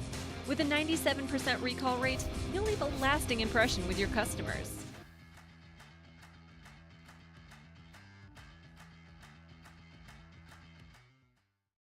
Electricity is all around us, and our families depend on it. Every day is sparked by the power of a cold drink or a warm meal, a movie night, and a comforting light at the end of a dark hallway. From sunrise to sunset, playtime to bedtime, our team is ready to take care of your electrical needs. Even in the case of an after-hours emergency, the light in your life shines brighter with Mr. Electric. I've been doing business with Luba for 25 years. They're dependable, trustworthy. It's just the attention to detail with our clients. Our folks have years and years of experience. They're highly trained professionals, but many companies have that asset. What I'd like to think makes Luba a bit different is that we use those talents in a way that truly is dedicated to serving the needs of the folks who depend on us.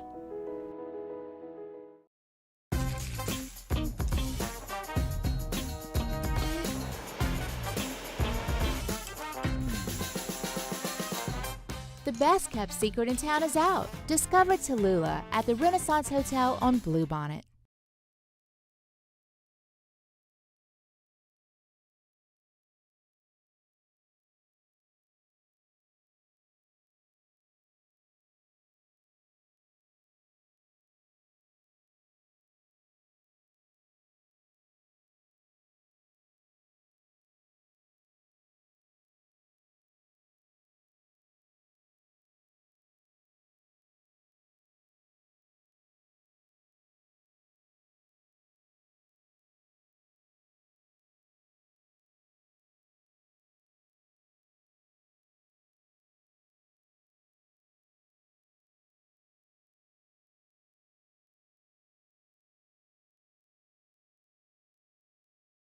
Gulf Coast Office Products is a nationally recognized Savin office equipment dealer based right here in Louisiana.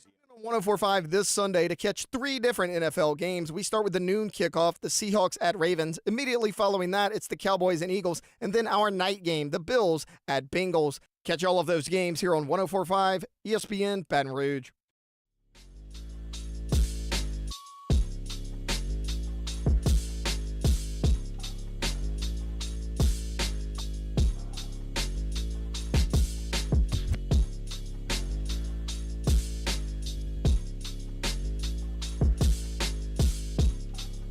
This is the Hunt Palmer Show on 104.5 ESPN Baton Rouge.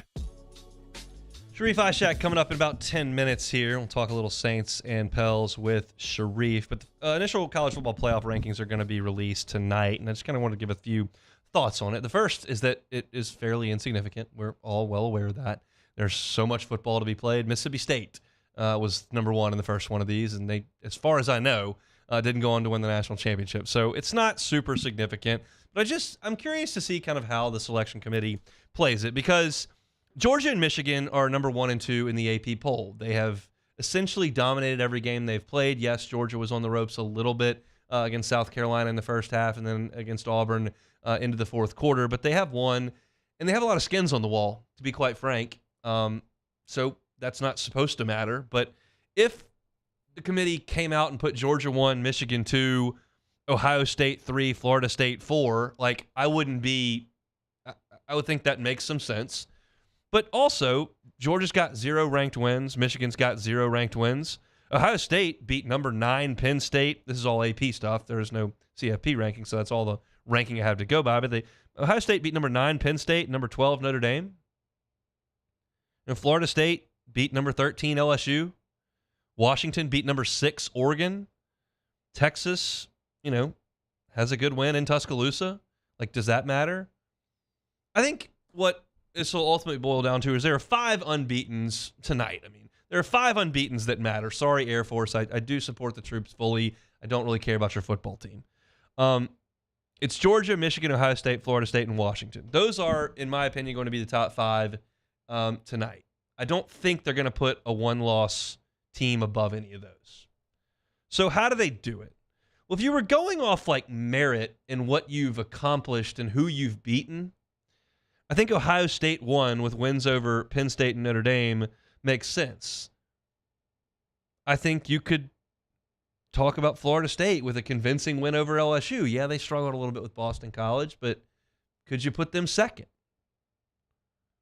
Then maybe Washington because they beat Oregon third, and then bump Georgia and Michigan down to 4 and 5. Slide Texas in there. They beat Alabama. Like, that would make sense to me. I'm going to give a guess because I just don't know what to expect. Again, I wouldn't be surprised if Michigan and Georgia are 1 and 2. That just wouldn't be based off merit in terms of who you've beaten. It might be off merit in terms of game control or whatever other metric they're going to use, the eye test, where they always leave that out. But I'm going to guess what the rankings are going to be. I'm going to guess Ohio State's going to be 1. That would not make sense from a game control metric because they have played a couple of close games that they've won against lesser teams. But I think they're going to reward those wins. I'm going to say Georgia 2. Game control. Won at Auburn, South Carolina, whatever. Crushed Florida. That's fine. So did Utah. So did Kentucky. But I put Georgia 2. Michigan 3. They're crushing everybody. I still think that they make sense there. Then I think Florida State will be 4 based on that win over LSU. And that would slot Washington in as the unbeaten that doesn't make the cut. And then Texas at 6 because of their win in Tuscaloosa, which I think is the best win of the one-loss teams. Now, Oregon's got a great loss at Washington. Texas has a fairly quality loss to Oklahoma in Dallas. Penn State's got a good loss to Ohio State. They hadn't played anybody before that. Ole Miss's loss at Bama makes a lot of sense. They've only got 1 loss. But my guess on this is Ohio State 1, Georgia 2, Michigan 3, Florida State 4, Washington 5, Texas 6. That's always the most important thing. You do the 4 and then the 2 right outside. That's what I think this is going to look like. Again, they roll out Georgia and Michigan at the top. I'm not going to complain about it. I'm not complaining about anything they do at this point because it's, still October. We're going to play this thing out in January. So it's interesting. LSU's very much going to be on the outside looking in here, I think closer to 12 or so because of those 2 losses. But you go on the road and get a big win against Alabama, you might move a little bit. I know that's what y'all are concerned with. But this thing always shakes itself out. There's always some drama down the stretch.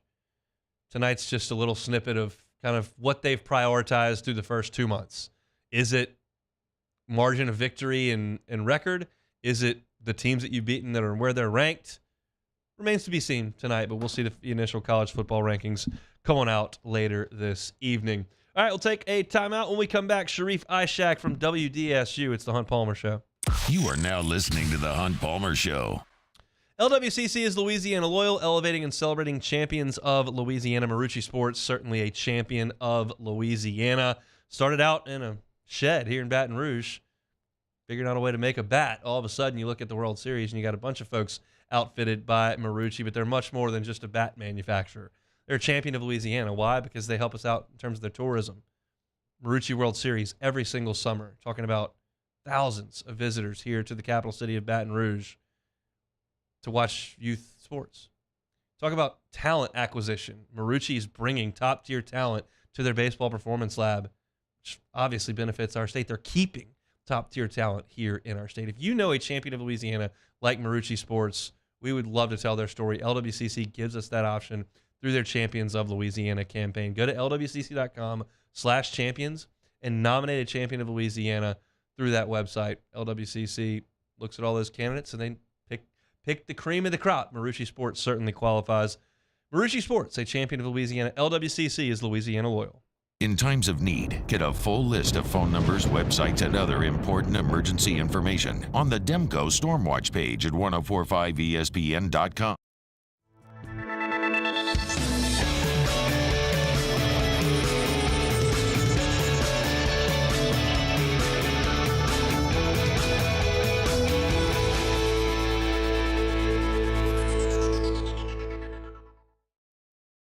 a taco more than just a taco when it's Government Taco? Voted best tacos 3 years in a row by 225 Magazine, Government Taco puts the most delicious spin on tacos the capital area has ever seen. With creative combinations like the Magna Carrot, the Filibuster, or the Steak of the Union. Plus perfect tortilla chips paired with the best salsa and queso you've ever had. And happy hour every day from 3 to 6 p.m. and all day on Thursday. Government Taco, 5621 Government Street.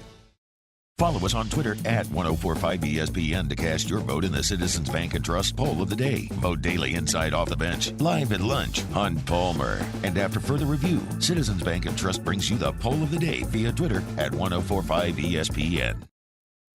Gulf Coast Bank and Trust is giving our customers the power to bank anywhere, anytime during this challenging event. And we're right there with you. Our mobile banking app is a smart way to manage your money and time. Gulf Coast Bank and Trust, the bank that cares about you. The importance of doing this Fortified program and offering it to people down here is, number one, the only real chance you're going to get to do this is when you put on a new roof or build new. And through companies like HUDCO, who's kind of leading the way in this thing, it's going to offer the customers a huge advantage in the insurance market and the price of their insurance. You know, we're not looking to make a fortune off fortifying. We're trying to give you a better product than our competitor at the moment. I'm trying to do something that he can. I'm trying to give you something better.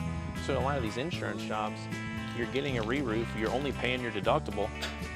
Let's sit down and talk about the Fortified and let's see what it does to your insurance premium. You're getting a steal. Yeah. You're getting a brand new roof and a Fortified certificate for your deductible, essentially. And I think we're rocking and rolling.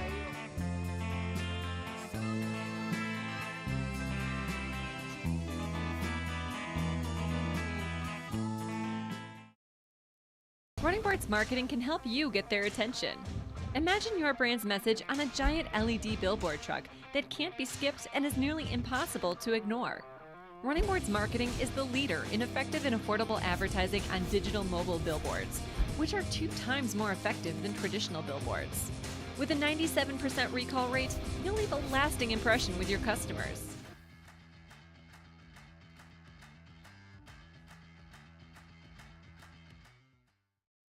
Electricity is all around us, and our families depend on it. Every day is sparked by the power of. Moscona inviting you to join us for Tuesday's AFR, powered by Sunshine, your hometown John Deere dealer in Louisiana. National College football writer Matt Fortuna is here. We'll chat with Sean Salisbury and film review with Matty Hudak, 3 to 6, 104.5 ESPN Baton Rouge.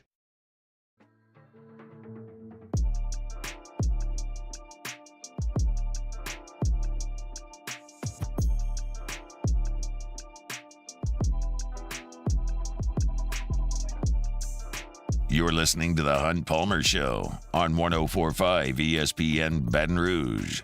Let's take it on down to NOLA. Sharif Ishak, WDSU, joins us every Tuesday. Sharif, how are you? We're back. Oh, the Pels, the Saints, Halloween, what are we talking about? All the above, everything. We're back. LSU's about to beat Bama. We're good. What did the Saints accomplish on Sunday? Well, they actually, used that mini bye week after that loss to the Jaguars and simplified it. Looked like they simplified that offense and actually made it work. And I thought that, Pete Carmichael called a very good game. The offensive line with some pretty good protection outside of the one fumble by Derek Carr where McCoy let a guy run right past him. And he did a good job in all 3 levels throwing the ball. They ran the ball for 161 yards. I mean, it looked like when they said, hey, we're getting close, they actually showed instead of saying. So I've been saying that. Stop saying, start doing, and they did it in that game against the Colts. Now it's about show me you can do it again. But that was a good start for them. How big was Taysom Hill in the red zone? Yeah, very big. It's crazy to think that 20-yard run is their longest run of the season. But, that's one of the recipes to winning a football game. Use him. Use him more. I saw Mike Triplett put out a tweet that they're 17-1 when he has 7 or more carries. Why not use him? I mean, the stats are there. Use him more. When you get into the red zone, let him do what he does best, and that's absolutely punish teams on the ground. I like how they used him. I mean, they let him throw the ball, a couple of times. The second one was, I thought, a good pass. Good job by Rashid Shaheed to wrestle that ball away. but the way they use him is how he should always be used. I think it's a successful way, to move that offense down the field, and he can get you those hard-nosed yards. And maybe, just maybe, they found something with this offense in that trip in Indy. Is there any chance for this offensive line to get a little bit healthier entering this next week? Yeah, I mean, considering how they played last week, I mean, you get them a little healthier, maybe they play even better. I mean, you only give up one sack. I mean, and you have great, run block, pass block. I mean, I just would like to see, this offense trend in that direction. Not just the offense, but I just want to see them continue to do that. I mean, Derek Carr was effective on 27 passes. You don't want to see him throw him 55 times. 27 times is great, and that's because of the offensive line giving them that protection, and that's the balance with the running attack and the passing attack, and those two go hand in hand. And when you got those two going and your offensive line work, and I think that you have a chance to be successful on this very, very favorable schedule they got coming up. Yeah, it all kind of looks that way, but they certainly cashed in Indianapolis against a backup quarterback, Gardner Minshew, as it were. Speaking of the defense, Isaiah Foskey got back there and make a play. I realized he had some injuries up front, and he was probably in there largely due to that. But do you think he's got a chance to be a contributor down the stretch?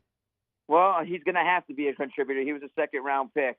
At this point, they're not making a trade for a defensive lineman, so they have to, bank on him to get some kind of pressure, because Carl Granderson at this point is the only one who's getting back there and having a chance to have a sack.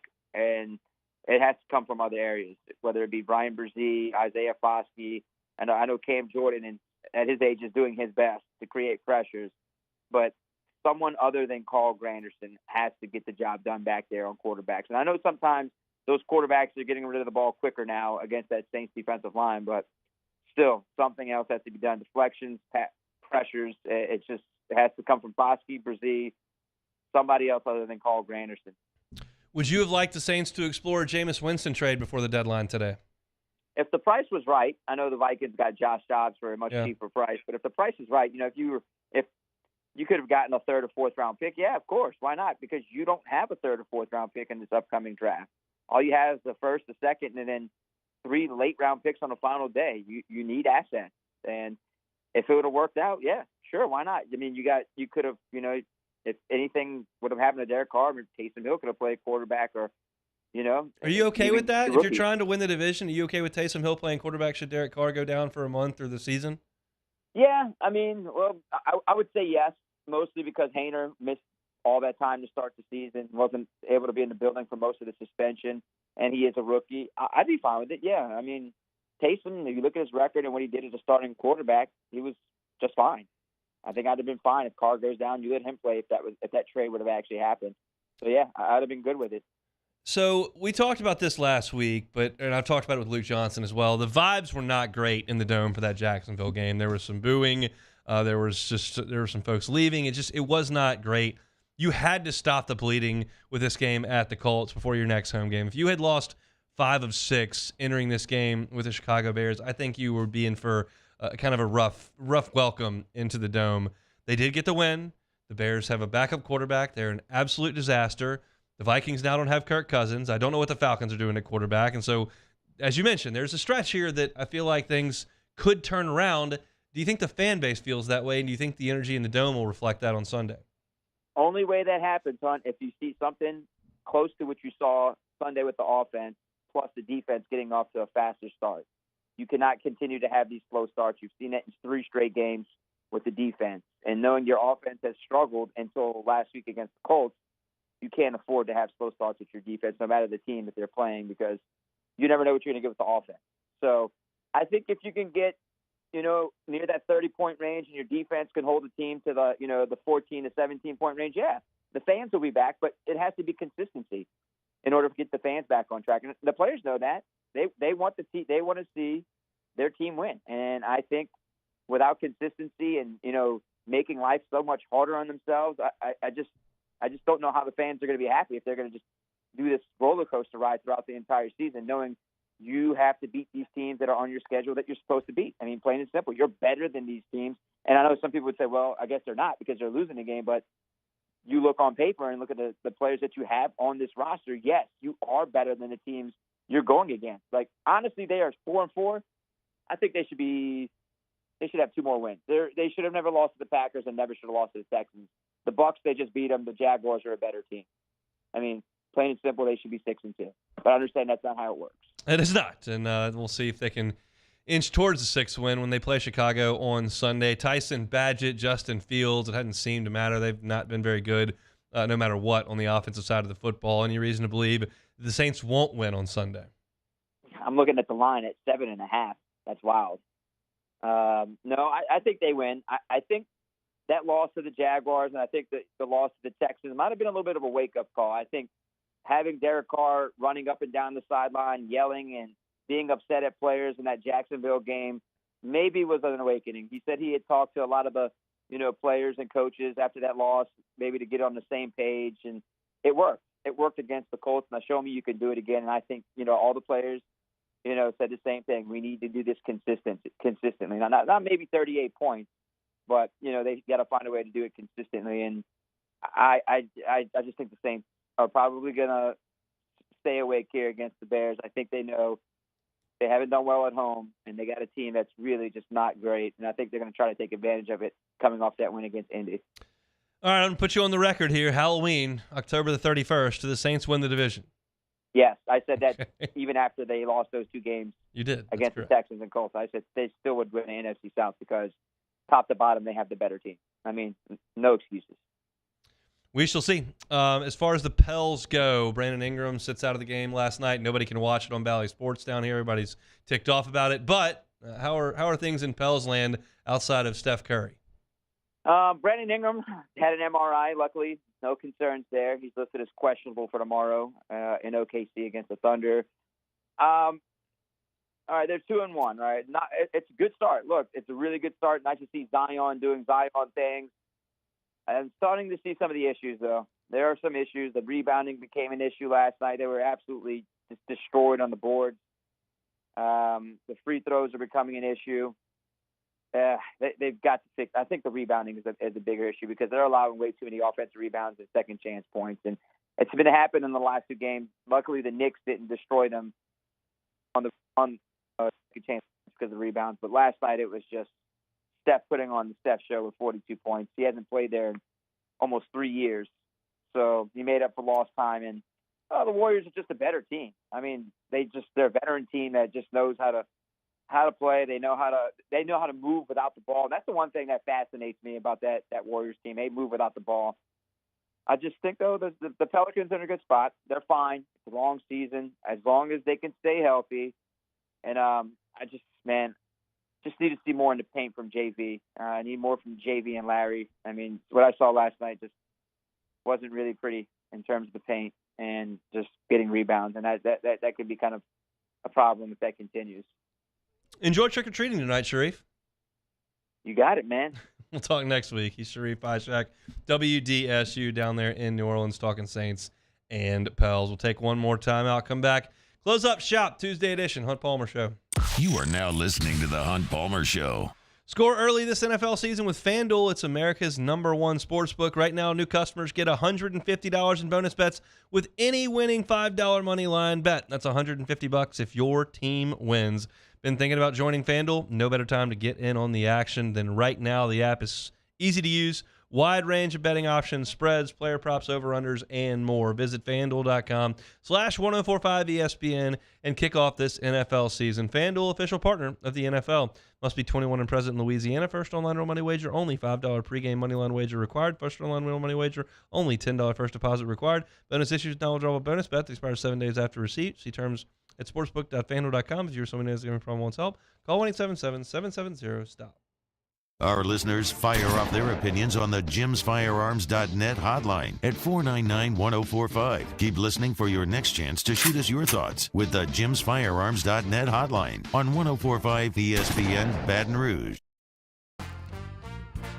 Life in Louisiana is like a run-on sentence. A poem that doesn't rhyme. Life is here, now. For life's moments, big and small, always there. The right card, the right care.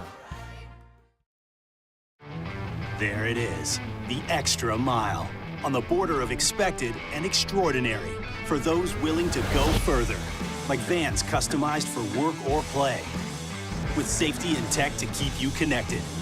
Supported by a 5-star sales, service, and finance team, and backed by the 1-star you know. So go the extra mile. It's never crowded, because so few have what it takes to go there. Mercedes-Benz Vans. It was a humid day, barefoot children play, looking for that summer shade. Time just slips away. Oh, Louisiana, some kind of hold on me. Like cypress stumps, your roots are planted deep inside of me. Gulf Coast Office Products is a nationally recognized Savin office equipment dealer based right here in Louisiana. Over 100 employees strong, Gulf Coast has the boots on the ground to support all vertical markets, from education, engineering, legal, and finance. With the latest in office technology, from desktop to production segment units, Gulf Coast and Savin have the perfect fit for you. Call 225-756-2644. That's 756-2644 for Gulf Coast Office Products. Dylan Cruz here to tell you about Six Rings Baseball and Softball Camp. If you live on the North Shore and play ball, go to Six Rings Camps with former LSU assistant coach Dan Canaveri. His knowledge is second to none, and your child will improve and have fun doing it. Camps are held at Coquille Park and Six Rings Academy in Covington with 4 sessions over the summer. Full day and morning only sessions are available from ages 7 to 13. Go to sixringsbaseball.com or call 985-206-9096. Learn the game to love the game.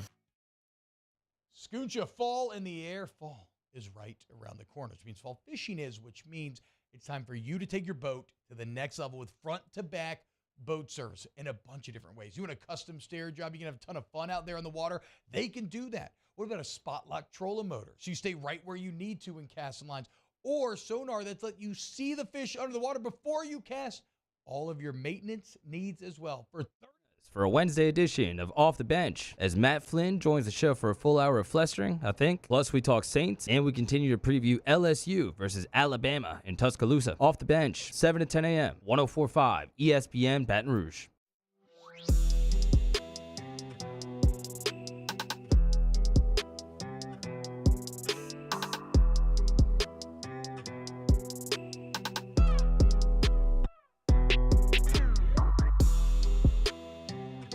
This is the Hunt Palmer Show on 104.5 ESPN Baton Rouge. All right, closing things down. Excited for tomorrow's show. JD Piquel of On 3 Sports talking college football. Have our What If Wednesday segment as well. We'll do some SEC football power rankings. Certainly dive deeper into LSU and Alabama. Very much looking forward to that. Also looking forward to tonight. Pluckers Sports Trivia at Nicholson location, 8:30. Post trick-or-treating, we'll be out there watching the World Series. We'll be out there playing some sports trivia, drinking some delicious beers, eating fantastic wings over at Pluckers. Nicholson location at 8:30. You can find us there like every single week for sports trivia. Let's play some Take It or Leave It.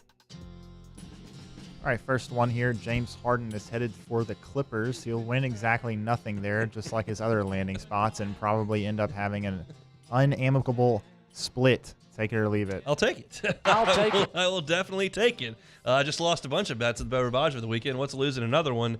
But I think James Harden had a great career, a Hall of Fame career. He's one of the best scorers of this generation. He's past his prime and is not going to win anything. Commanding the type of money that he commands and playing the way that he plays, I just don't see it. So good luck to the Clippers. They'll probably sell some tickets and they'll probably score some points. And they probably won't advance very deep into the playoffs because that's just not what James Harden generally does. Valley Sports, take it or leave it. I got to leave this. Look, I was unaware. I was watching 88 points last night, so I did not attempt to watch the Pelicans. But all my friends that were excited to watch the Pelicans were blacked out on NBA TV and couldn't log into Valley.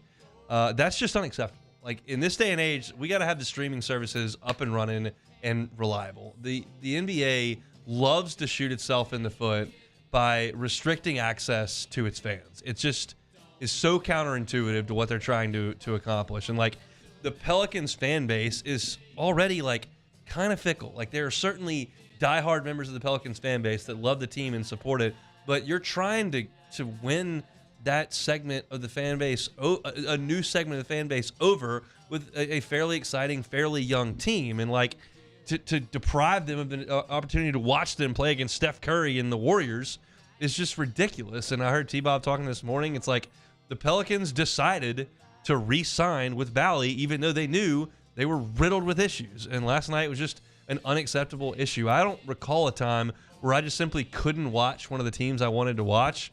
That's ridiculously frustrating, and I don't know that there's going to be a change made anytime soon. It's just going to continue to be really frustrating for people that are trying to get on the Pels bandwagon. ALCS MVP Adolis Garcia appeared to tweak something in his side last night and came out of the game. Baseball America is suggesting College World Series runner-up Wyatt Langford could be a possible replacement. Take it or leave it. I'll probably leave that. Look, Wyatt Langford had a meteoric rise through the Rangers system. He got to AAA this year just to go got a steak. But I was there in the first inning when he crushed that ball off Thatcher Hurd, and he's got a huge ceiling in Major League Baseball, and I think we'll be playing a lot of Major League Baseball next year. I just don't know that I'm ready to put Wyatt Langford in the World Series at this point. However, there is an opportunity here. If Adolis Garcia can't play, Josh Smith has played some left field for the Rangers. He's kind of been a bench bat for them, and we know that he's more of an infielder who's going to play third base and second base at the MLB level. But if they need a left-handed bat, he can go out there and play left field. So we'll see if this means some more bats for Josh Smith in the World Series. All right, last one here. The Myers Smith in the World Series. All right, last one here. The Myers man will make it to one house with his entire costume on tonight. Take it or leave it. Definitely leave it. No chance.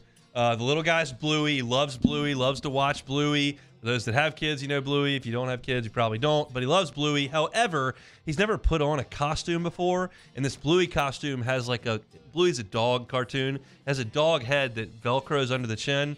So it's not related to Blue's Clues. It is not related to Blue's Clues. This is an Australian cartoon that is based on a cartoon dog family of dogs, and they're blue. And Bluey and his dad are blue. Bingo and his mom and her mom. Bluey is a girl, which took us a long time to figure out. That was not made apparent. It just kind of felt like Bluey was a boy because Bluey and dad are blue and Bingo and mom are yellow, but Bluey is a girl. Bluey is a dog, and Myers doesn't wear hats or will not allow anything to be put on his head. So I don't think it's going to work out too well for the Myers man in the Bluey costume. I think he'll have the bottom on and just won't have anything on his head. But mom and dad will have their Bluey shirts on. So that'll be fantastic work. I don't know that he really eats candy either. I don't know how much candy we've done. Maybe a Reese's or something like that can work for the Myers man. Can't pass up a Reese's. He's more of a cookie eater these days. He loves a cookie. So we'll see what we can do with the Myers man. But that won't stop me from getting to Pluckers tonight because he goes to bed at 7:15 and Pluckers trivia doesn't start until 8:30. So for everybody that's trick-or-treating this evening, have an awesome time. Be safe. Bundle up. Maybe pour something in your coffee there just to walk around the neighborhood. I'm very much looking forward to it. We'll see how much fun the Myers man can have. Then off to Pluckers this evening. So that'll do it here for a Tuesday edition of the Hunt Palmer Show. Open things up today with a look back at Alabama over the last 6 years and what they are as a program. And I just put some numbers to how often they're blowing people out and how often they're in a dogfight in the fourth quarter. And the numbers were what we thought they were. They're kind of astounding at just how many close games Alabama is playing these days. I gave my thoughts on LSU basketball at 1:15. That was quick because there weren't a ton. Glenn West from Go 24/7 gave his thoughts on LSU Bama at 1:30. Dabo Swinney's call-in show. There was a lot to unpack there. I did so at 1:40. At 2 o'clock, we just took a trip down memory lane. 2007, 2010, 2011, 2019, 2022. The moments that were pro-LSU in this LSU and Alabama rivalry. My thoughts on college football playoff rankings, and Sharif Ishaq. All that is on demand wherever you find your audio as well as on YouTube. We're done. Matt Moscona is going to drive you home. Happy Halloween. We'll see you tomorrow. Same time, same place. It is the Hunt Palmer Show.